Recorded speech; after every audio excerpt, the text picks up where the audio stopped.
Welcome to I Love My HBCU ? The podcast where we express our undeniable love for HBCUs, but where we are also not afraid to address a few tough questions. So, sit back, learn a little, love a lot, and rep your HBCU. Alrighty, another episode, another reason to rep your HBCU, and I'm excited. We have had a Howard University alum on the podcast, but we have not had a student. Kayden, how are you? I'm doing very well today, filled with a lot of energy and excited to participate today. I love it. I'm looking forward to our conversation. I'm going to put Kayden out there. Kayden was nervous. She might still be. I don't know why. And so we've been having a really, really great conversation about her love of her state of Ohio. And she gave me this run. Let me not get judged. Ohio's amazing, guys. It is great. I love my state. She loves her state. And I think that's amazing. So I'm looking forward to hearing her rep Howard University as much as she repped Ohio. Is that a deal, Kayden?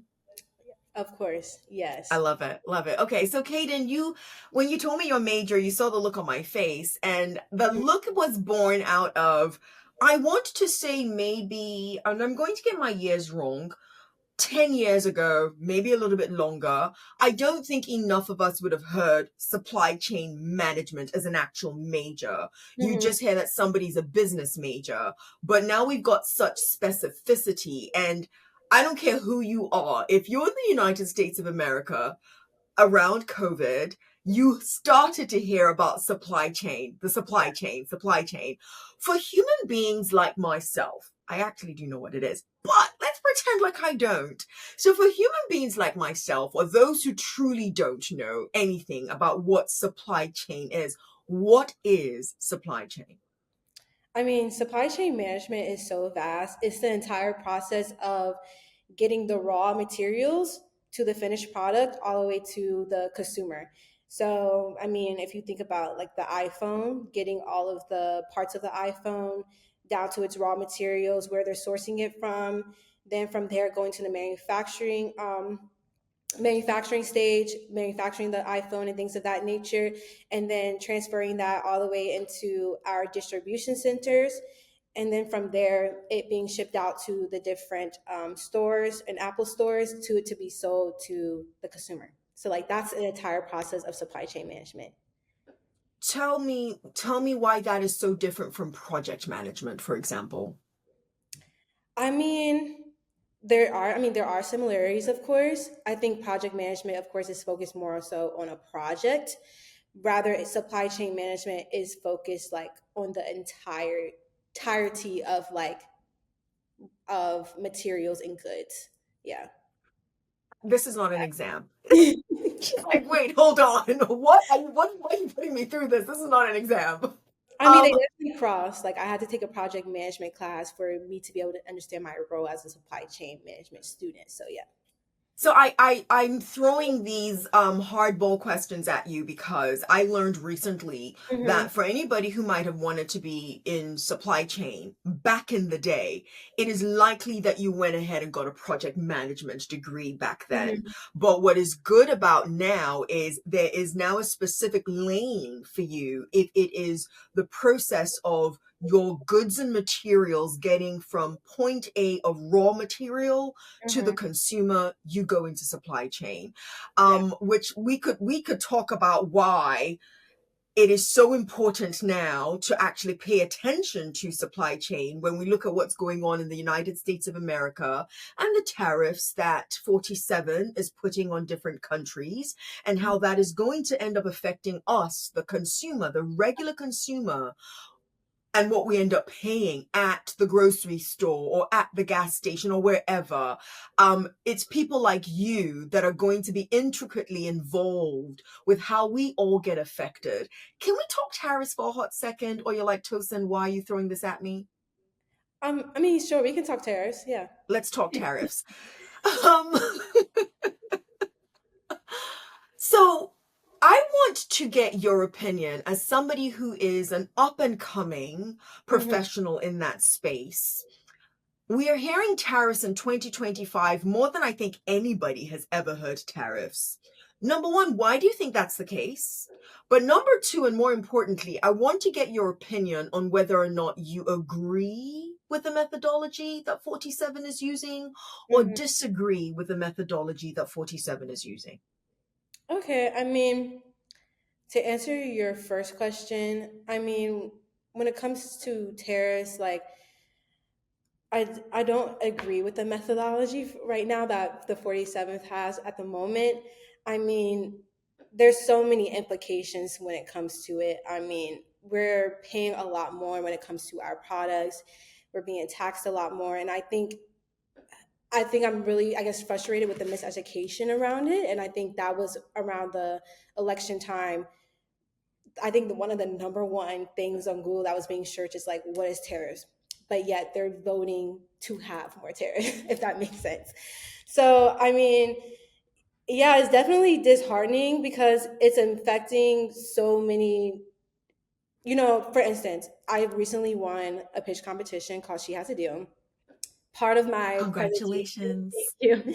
Part of my presentation for our hotel pitch, I really had to focus on our tariffs because we are being taxed in a huge amount.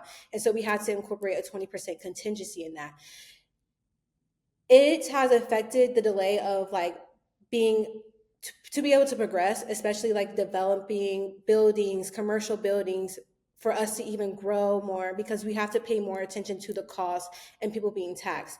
So it's just like I think if anything, it's studying our growth in the US versus like Mm. progress us. So 47 claims that this will be better for us. And there are a lot of people like yourself that totally disagree. That there is a harsh implication for the consumer Absolutely. eventually Hmm. based on the way the methodology is going with tariffs. But to your point about miseducation and misinformation, there is this viewpoint that we will benefit from it. I Let's not go down that rabbit hole, because I think that is a very, very interesting rabbit hole to go down, but I don't want to go down that rabbit hole because I don't think anything we say, I'm just going to be bluntly honest, is going to have an effect on how he has decided to go forth with this. So I'm Hmm. going to say this quietly, but not so quietly. Most of us just are just waiting for his exit because with his exit, we're hoping anyway that some of these things could be rolled back. Hmm. Um, Howard University. Thank you. Howard University. And I'm an alum. I'm a proud alum of Howard University. That second sigh was born out of, just a number of the social media things that all of us have seen, Hmm. regarding the cost of education for our students at Howard University, regarding their living situation at Howard University. What's your classification again? I'm a senior. You're a senior. Yes. As somebody who has stayed all 4 years, what do you say to those coming in, knowing all the challenges that Howard University is bracing itself through? What do you say to the freshmen coming in? Um, hmm. Funny thing, I'm actually a RA. And This is I would good. say, I would honestly say you really need to do your research and really understand some of the challenges you might be facing, especially with the current administration that we have. And I think, I'm in my last year. I think I'm probably one of the lucky ones, maybe, because as far as when it comes to loans, they are going to be limited in the future. So I would say, like, for me, I'm very type A. Had a plan. Like, I paid for tuition on my own, I paid for school on my own, and I was able to get through my first year strictly through one-time scholarships. And then from there, I knew I had to figure it out. So at least have some type of plan where you're coming in. For me, it was an Excel document listing out what scholarships I had coming in, how much money I was going to have to pay out of pocket, what loans I could take out, what loans I could not take out, and from there, just planning it out. I think Howard is an amazing school. I love my school very much, especially because I have received so many opportunities here that I truly don't think I would have gotten at any other school. It also was my number one school. I knew since middle school that I wanted to come to Howard, and I was so set on it. But I also don't think for any school it's worth going in immense debt for. Mm, You really have mm. to, for me, my I definitely preach financial freedom, and that is something very important to me, and I have been blessed to not have to take out an extreme amount of loans. However, that is not the case for everyone, and I do think you should really take the time to figure out, I think set a threshold. Definitely sit down and set a threshold. For I me, I like had a that. threshold amount. I was not going over a certain loan amount, and I've been very strict with myself with that, and I've so far it has worked for me. Just know that things are always changing. It is okay to transfer to, like, do what's best for you, but at the end of the day, I don't think any institution is worth going in immense debt for. I absolutely love that. I think that has to be the paragraph, the quote we put with your image when we push this out there. No institution is worth going into an enormous amount of debt for. I want to go two different places with this. I'm going Okay. to start with the first one. I typically ask people their college selection journey later on, but I want to start with yours now because you just told me that Howard University was your number one choice since middle school. We all know she reps Ohio down. So we're talking about somebody from Ohio Mhm. ending up in Washington, D.C., and there are quite a few schools to go through before you get there. Lord have mercy, Ohio State. Your family has history there. You Mhm. didn't pick Ohio State. You went Howard. Give me your college selection journey. This is going to be good. I want to hear this. Okay, well, when it came to my college selection journey, I think it's important to note that at the time I was at from middle school to high school, I was at a predominantly all white, all girl school. And Okay. I knew prior to that, I was coming from an all black elementary school. So it was definitely a culture shock to me. And I love my middle school and high school. But I kind of knew since then that I wanted to, I guess, go back to the experience that I had in elementary school. I mean, we used to have like our plays, and we were playing all the old school music, and like that's what I loved and everything. So I wanted to go.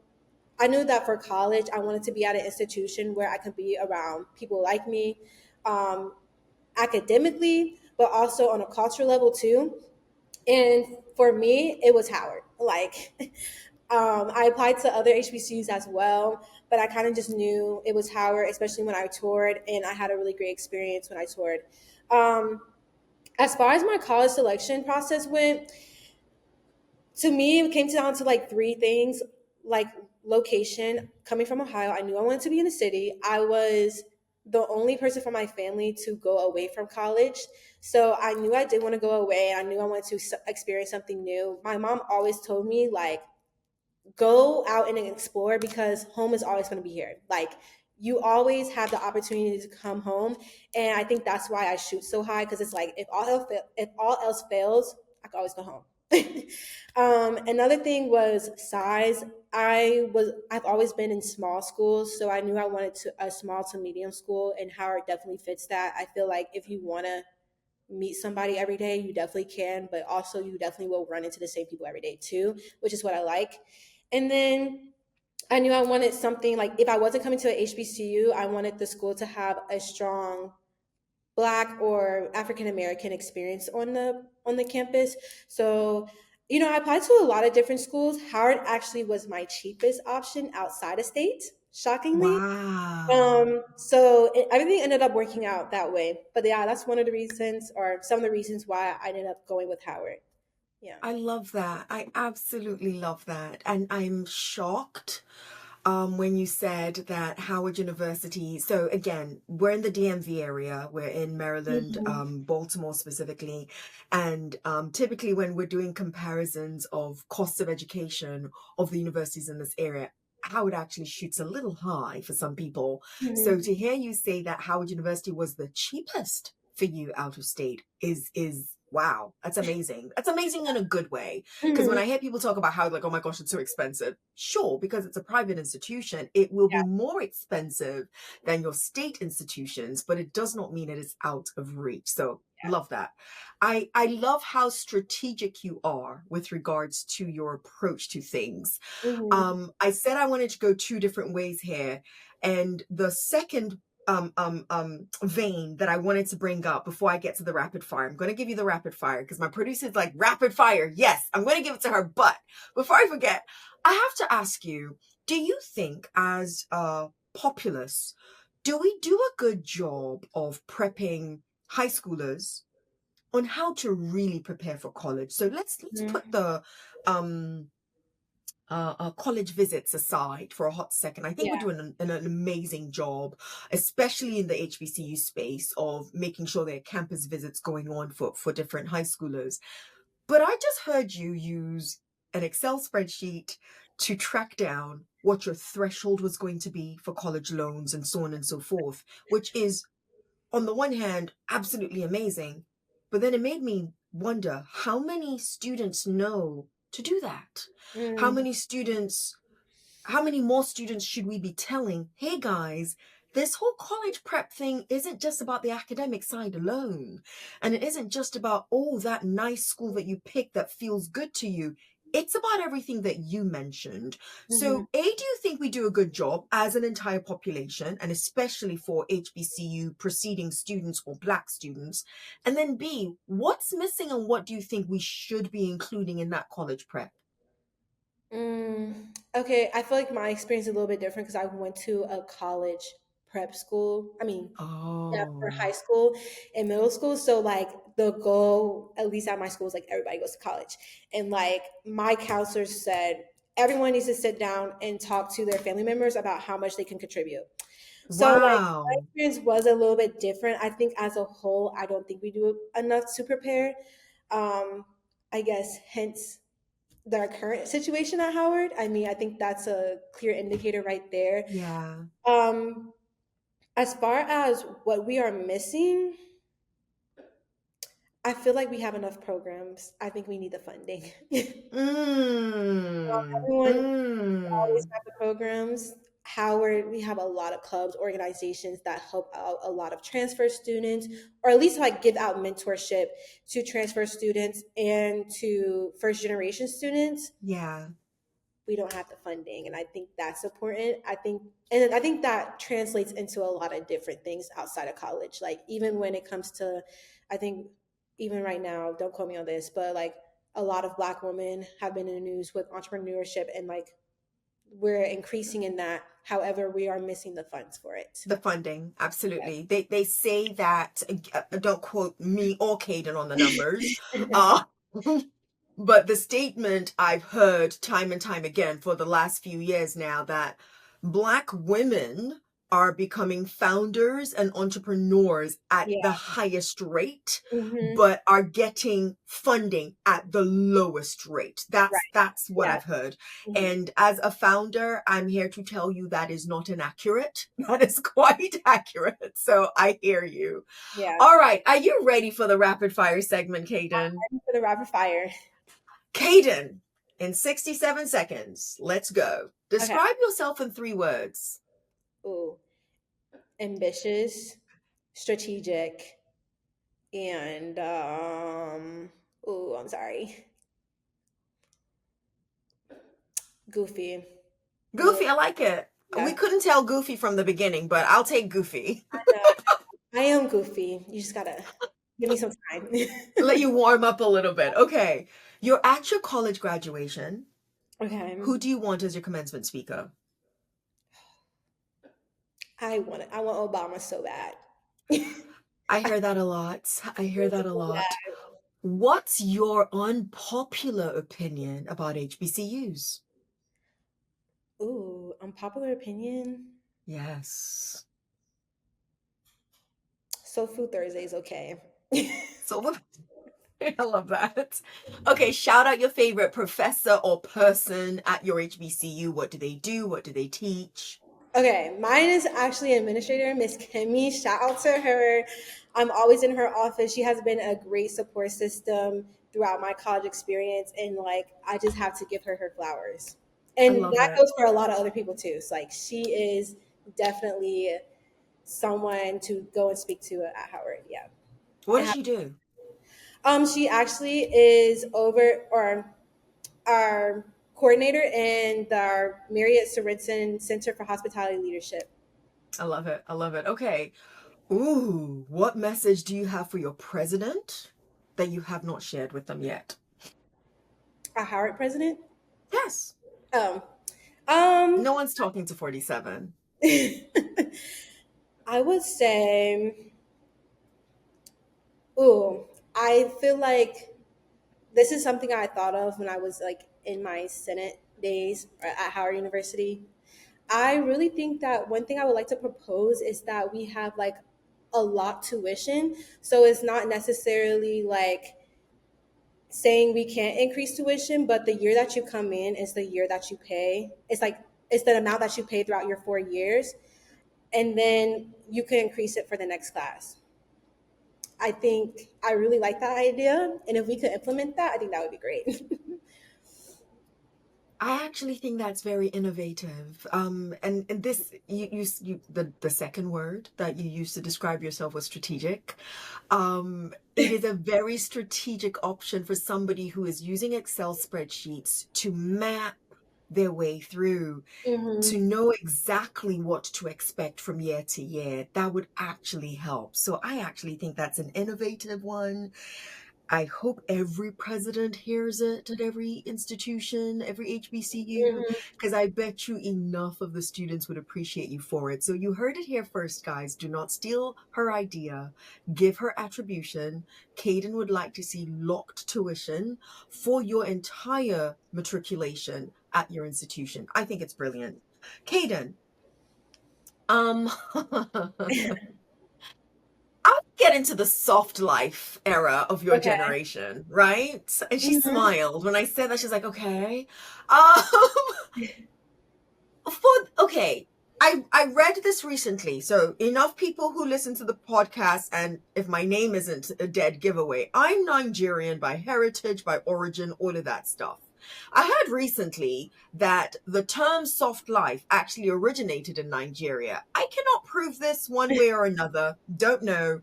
I just saw that recently and I've heard a number of people say it. I can see where they would get that from. I can see where they would get that from, but I don't know if it's factual. I know what comes to mind for me when they use soft life, especially in Nigeria. Break it down to me what soft life means to you.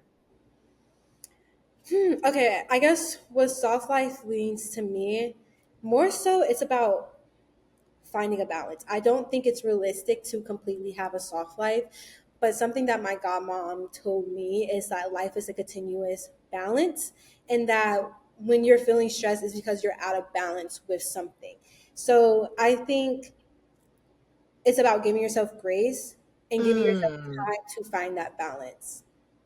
But yeah, I would say that. Okay, so this is gonna be great. I love what you've just explained as a soft life. However, Mm-hmm. I don't think the term works. What term do you like? I don't know yet. That's the problem. When I had brought it up, in our email communication, Yes. because I said soft life slash hard work. I think Okay. hard Okay. work is definitely needed. Yes. I just come from a hardworking family, come from a family of entrepreneurs that I've always seen the hardworking side. Hmm.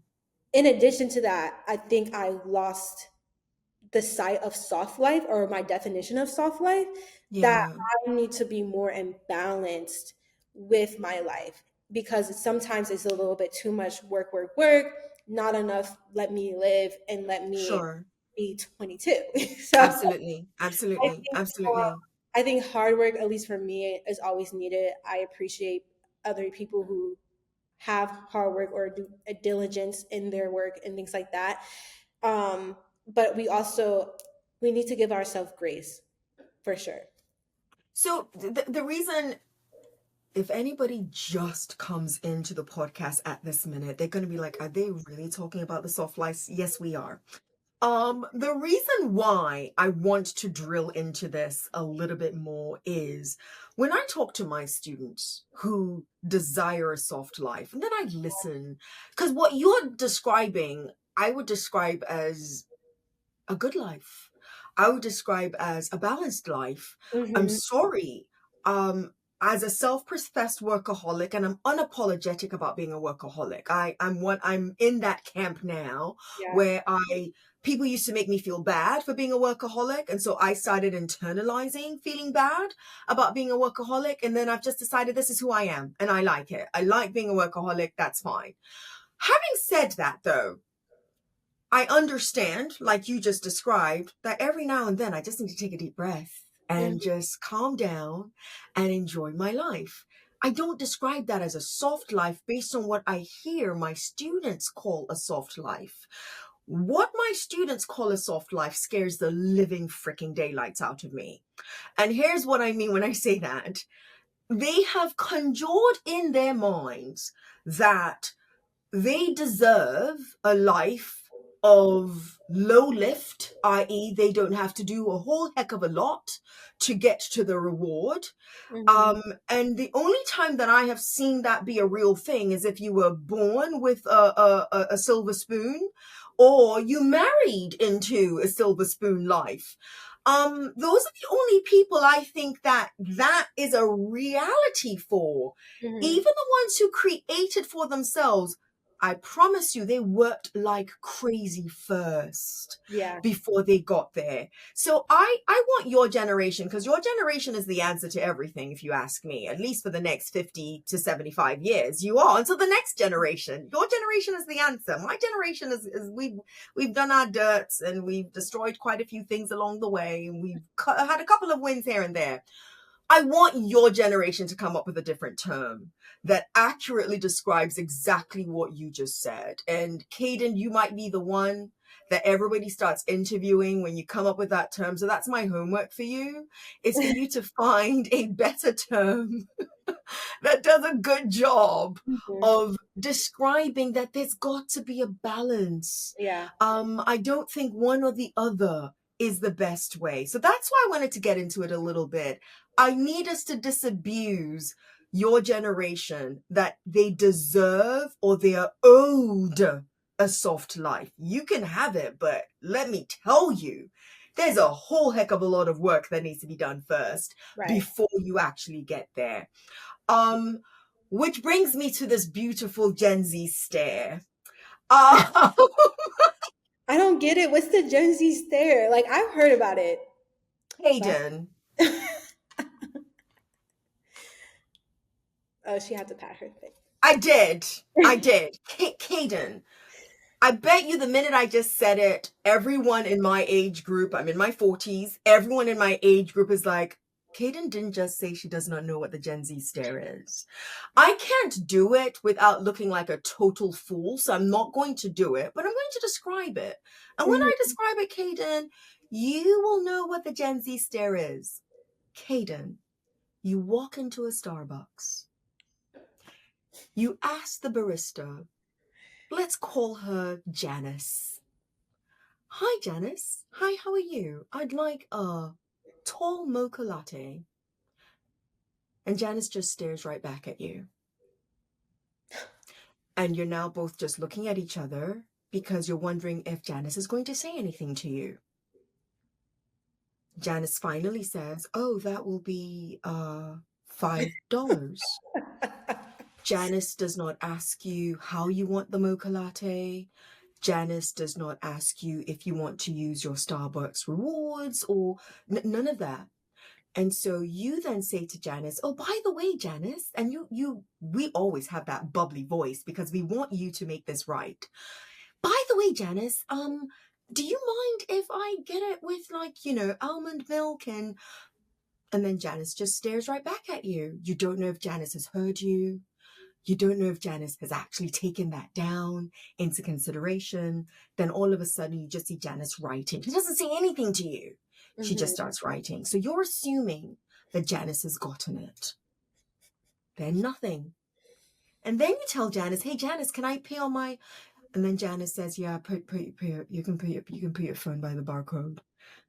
And then it makes it such an unpleasant experience, Kayden. As we go to the back and wait for our properly made mocha latte, tell me you haven't watched that experience on more than a few occasions. I probably did it myself. I love you. I love you. Okay. So the reason why I love you for that is you at least didn't lie. You said I probably did it myself. Now, for the generation above you that does not understand why do you, what, why? If I had to think about it, because like for instance, I just was downstairs checking in students because we're having our move in at the moment, and it's like you blank. It's kind of like for instance, like I had like I'm going through the system, like I know exactly what I need to ask, but it's like in this moment, I keep getting numbers thrown at me and names, and it's like, okay, what's your bison ID again? Because it's like just needed to blank for a second, but I think it's like we're trying to process it in our brain, but everything is, I think it's an overstimulation thing. I think it's an overstimulation thing. Because think about it, like if you're in Starbucks, Starbucks is usually busy. There's a lot going Mm-hmm. on. You're probably trying to take everything in, but at the same time, focus on this one customer. At least for me, Mm-hmm. there's a lot Mm-hmm. going on. Mm-hmm. At least I'm outside. We're having move in. The band just came and played like 5 times. At the same time, I'm trying to talk louder so I can hear everybody, or at least they can hear me. So it's like sometimes you just like you're taking everything in. It's like, okay, I just blanked. Let me refocus again. Got I don't it. know. Got it. So I would buy that if that was the case only when we're outside with you. It's the Oh, case even when it's just one on one. I don't know. That's interesting. I think we really need to have like. I would love to see some research on it. Same, Like, no, same here. Same here. I really do think so. Where most of us have seen it, I'm with college students all the time, and I'm mhm. with your generation all the time. So I have experienced it at nauseum for the last couple of years. But the rest of the world is catching on. That's why I'm seeing it on social media all over the place. They're actually now just posting and doing memes of the Gen Z stare or Gen Alpha stare is what they call it. And I want our psychologists out there, I want our sociologists out there to come on, come to the cookout, come to the chat and Mm. tell us what's going on. Like study it, tell us what's going on. Because the minute you said overstimulation and the minute you said we just blank, because that's literally what it is. You guys blank in real time. My producer literally calls it the aliens. Like she really thinks the aliens have taken over and you guys are aliens and you guys have to recalibrate and remind yourself that you're talking with humans. I don't know if that's true either, but who knows? I just want a reason as to why this is the case because we've learned to tolerate it even though we don't get it. We just don't get it. And if you get upset, you're wasting your energy, you're wasting your time because you guys are just going to stare right back at us like, "Oh, she looks upset. Oh, okay." I wonder if it's like a social anxiety thing too. Because I It remember might like be. growing up, a lot of people, at least I've been seeing some parents like making their kids like when they go to doctor's appointments, like they speak to their doctors and things like that because sometimes they're not used to having to do the social interaction like their parents do it. So it Do might it, be one of yeah. those two. Well, both of Maybe. us are just guessing. We've put it out there. Listen, listeners, you join us in the chat at some point in time and let us know what your thoughts are because I'm curious and I want to know Mhm. why. I don't get upset with my students. I just wait for them to come out of the blank stare and then we continue our conversation. Mhm. What's the best thing about Howard University? Mhm. It's the best thing. And if you can't pick one, I'll take a list. The yard. Like no, like the yard is just so nice, especially during the summertime. Everyone's like picnics on the yard. Everyone's just sitting around playing games, just walking on the yard, and like something is always going on. Running into Felicia Rashad, like on a regular Tuesday, I just run into Felicia Rashad or someone else who's famous. Um, Like that's like probably one of the best. Or sometimes I saw Kamala. That was last year. Hmm. Like that's always going on at Howard. Um, the opportunities. There's so much. Um, our day parties. I can't lie. It's just like it's just a vibe. I don't know how to It's explain it. Oh, one of I'll the tell you. Go ahead. No, no, no. Go ahead. another Go one is ahead. like one thing I love about Howard is like living in a dorm. Somebody knows how to do hair. Somebody knows how to do lashes. Like somebody knows how to do nails. Actually, my sophomore year, my friend lived in her unit. She did hair. Her other roommate did nails, and the other roommate did lashes. So they were having like a 3-in-1 special. Consistently. I Yeah. absolutely love that. I was going to just quickly chime in. Some people believe me when I say this, some people don't. When I got my Mhm. master's and my doctorate at Howard University, at Mhm. the time, Felicia Rashad was not the dean, of course, of fine arts at the time. She was Felicia Rashad. There's no just before Felicia Rashad's name. She was Felicia Rashad. And there were several times that I would quite literally be on campus, just Mhm. walking, and I would run into her. Now, I don't think she lived in DC. And it was also true of Debbie Allen. It wasn't just Yep. her, it was both of them. I would be walking on campus and I'll look, she's walking into the A building, and I would look across and I'm like, my eyes are not deceiving me. That is Felicia Rashad walking into the A building. And because many of us grew up, not you, but many of us grew up watching Claire Huxtable, there Mhm. was something special about seeing her as well as seeing Debbie Allen on campus. And I could mention so many others. And you are right. Kayden is not making this up. Of course, Howard students know this, but those who are not Howard students, she's not making this up. You just see faces that are household names to the rest Yeah. of the world are truly household names for Howard University students because they're just right there on campus. I asked you what you love best. What are you challenged with the most at Howard University? My biggest challenge, Absolutely. I think, I think I haven't experienced like some of the extreme challenges. I think if anything, like maybe my was like registration or tuition was maybe a challenge at the time, but it Yeah, always got figured out. it And got resolved. yeah, it's like my motto. Like sometimes I think at Howard you have to be very proactive and very on top of your stuff. Like seriously, if this is not the place to come and procrastinate on your end, at least, because it will I only still be have my receipts, Kayden. I that's very still real have my receipts. I'm not and document kidding. everything. I still I wish I knew we were going to talk about this that I could literally show people. I still have my receipts from 2000, 2001 because if you did not keep your receipts, Father Lord in heaven, you could be double paying. And I nobody has time for that. I didn't. Yeah, no. No. Okay, that's not bad. That's not bad at all. No, Kaden, is there anything that I should have asked you that you'd have loved to talk about that I did not do a great job of bringing up in this conversation? Please bless our audience with it. no, I think you did a great job. I I wouldn't really add anything to it. Um, yeah. So Sorry. I want to add something. Okay. So we know, and thankfully so, that Howard University has an amazing legacy. And I'm not huge on the word legacy when it comes to individuals, but I'm definitely huge on the word legacy when it comes to institutions. And I don't care where I go in the world. If I mention Howard University, people know. I could mention other institutions and I have to describe what city and blah blah. No, Howard, they know. Hmm. And they still call it the Mecca for that reason, right? Where do you think Howard is going to be 100 years from now? Hmm. I think, and I truly want to say, we still are going to be the Mecca. I think we have a new administration in. I'm in praying that we definitely get to see some changes with this new administration as well. And I think Howard is just a staple in the Black culture. I don't think will be going away anytime soon.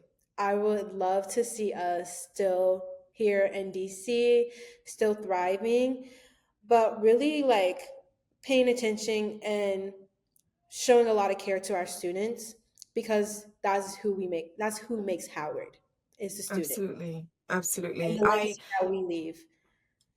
I have to agree with you. I tell people every now and then when I see what I call apathy with some of our students, please look at Howard University students even now. Listen to the Yeah. way they speak up. They don't speak up in a way that badmouths their institution, but they speak up because they have to advocate for themselves. And that is a legacy that Howard University has had from day one. Hmm. And that is a legacy that Howard University is living currently. So I must agree with you that 100 years from now, Howard University is still, they might not call it the Mecca, but Howard University is still going to have that same legacy. Kayden, end this episode for us in one word or short phrase. Why do you, Kayden Edwards, love HBCUs? I love HBCUs because they are just the epitome of Black culture. I'll I take it. I'll take it. I'll take it because you are right. It is impossible for anyone to have stopped by and listened to our episode today and not like this episode because of Kayden Howard. Just Kayden, see, I used Howard as your last name. Kayden Edwards, proud senior at Howard University. And I hope I have done justice by encouraging you to subscribe to I Love My HBCU ?